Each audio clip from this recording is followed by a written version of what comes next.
Bonjour à tous, je vous propose de poursuivre notre conversation, cette volonté bien de s'approprier, de réfléchir, de faire quelque chose de la situation dans laquelle nous sommes. Aujourd'hui, je m'arrêterai sur le terme de solidarité.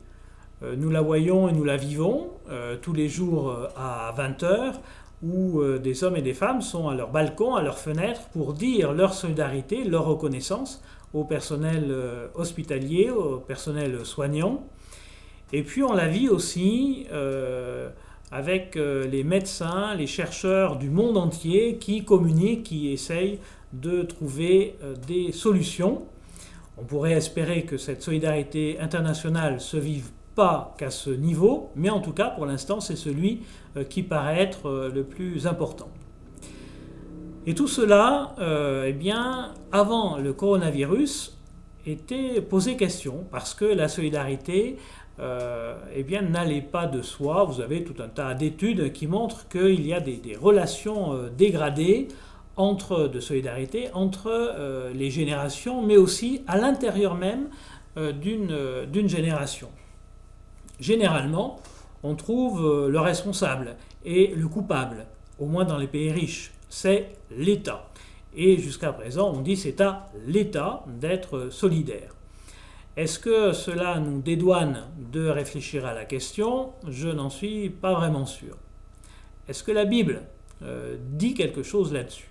La réponse est oui. Ce terme de solidarité est présent très tôt.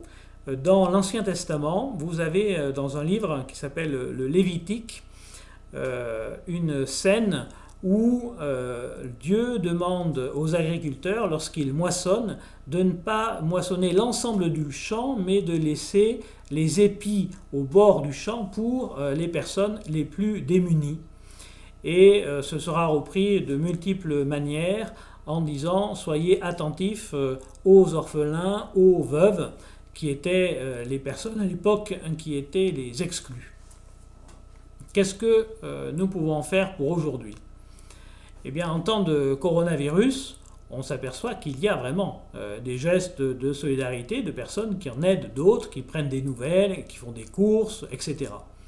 Vous en avez d'autres qui ne font rien, qui sont vraiment calfeutrés par peur de contamination ou ne sachant pas quoi faire.